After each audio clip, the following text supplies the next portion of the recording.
चले विशाल से बात करते हैं। हेलो। हेलो। हाँ गालिब सर, क्या हाल है? हाँ विशाल, क्या हाल है, कैसे हो आप? बढ़िया सर। और आप बताओ। जबरदस्त जबरदस्त। अच्छा हाँ जी, क्या बात करेंगे आप?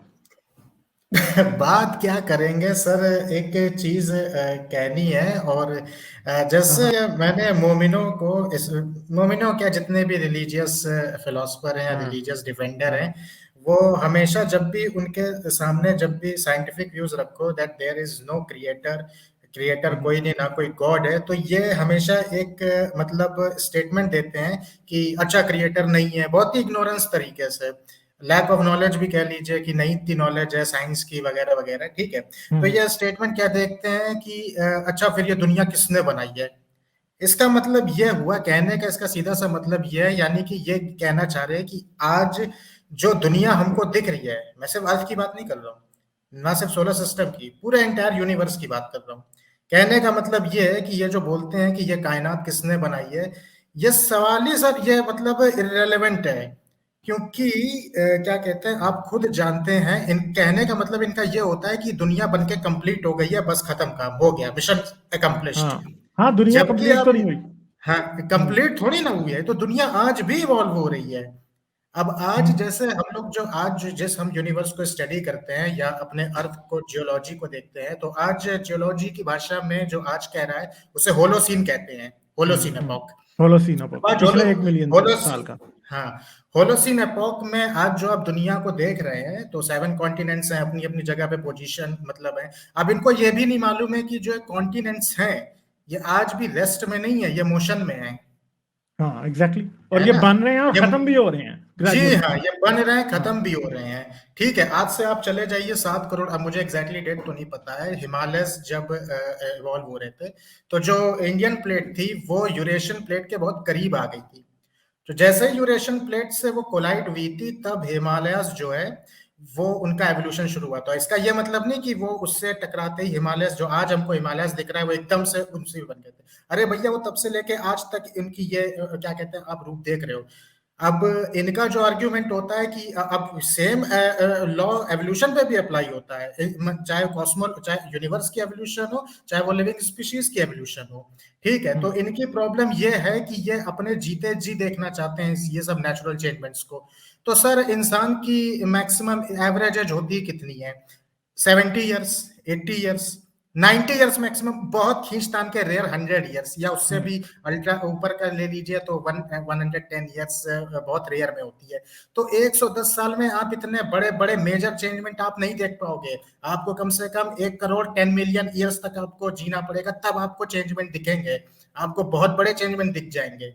ठीक है, अब जैसे वित्त कॉस्मोलॉजी में जितना मैंने पढ़ा है, जो हमारी गैलेक्सी है वो पता नहीं कितने बिलियन ईयर्स बाद एंडोरमा गैलेक्सी से कोलाइड होगी। एंड्रोमेडा से 2 बिलियन साल है ना। बाद, 2 बिलियन साल बाद। 2 बिलियन साल बाद, 2 बिलियन साल बाद, तो फिर एक नई चीज फॉर्मेशन में होगी। वो नई कहने का गैलेक्सी बन मतलब, जाएगी एक, और वो हाँ गैलेक्सी बस, और हमारी गैलेक्सी हाँ मिलके एक और तकरीबन 4-5 बिलियन साल बाद जब हमारे सूरज की डेथ हो रही होगी, तो क्या होगा कि हाँ हम इस मिल्की वे गैलेक्सी में होंगे ही नहीं। जितनी भी लोकल ग्रुप की गैलेक्सीज हैं वो सारी हाँ मिलके एक बहुत बड़ी गैलेक्सी बना हाँ चुकी होंगी। हाँ। ठीक है जी। और आज जो, हाँ, और आज जो हम ह्यूमंस जिस रंग रूप में हैं, अगर आने वाले अगर ह्यूमन स्पीशीज सरवाइव कर गई आने वाले मतलब 1 बिलियन ईयर्स, 1 बिलियन तो खैर बहुत ही ज्यादा हो गया, 10 मिलियन, 100 मिलियन बोल लीजिए, आज से 10 करोड़ साल पर भी, तो जो आज के दिखने वाले ह्यूमंस हैं वो ऐसे नहीं दिखेंगे, बहुत चेंज हो चुके होंगे।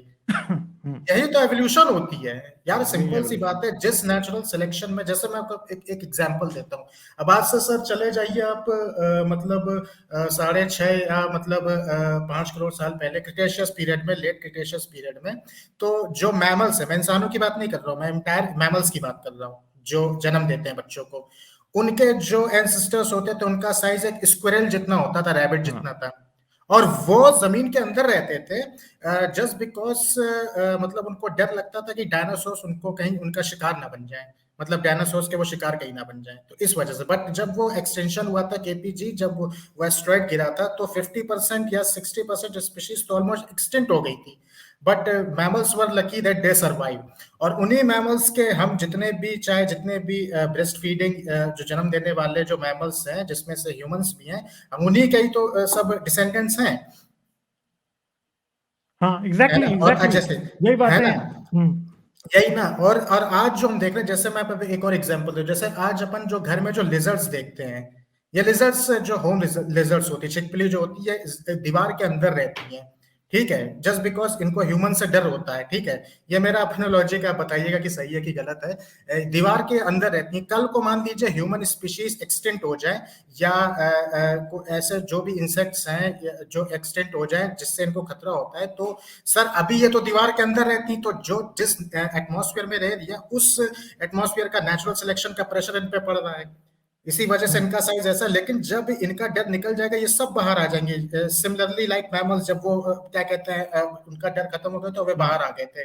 तो जब वो एक नए एटमॉस्फेयर में जब वो आएंगे, तो उस एटमॉस्फेयर का नेचुरल सिलेक्शन का प्रेशर जब उन पे पड़ेगा, तो जाहिर सी बात है डीएनए में भी चेंजमेंट आएगा।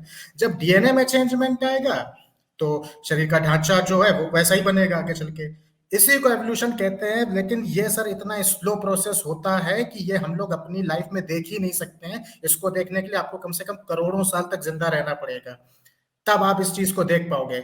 ये इनको समझ ही में नहीं आता। इसी को एवोल्यूशन कहते हैं, चाहे वो नेचर का, कायनात का एवोल्यूशन की बात हो, चाहे वो लिविंग स्पीशीज के एवोल्यूशन की बात हो।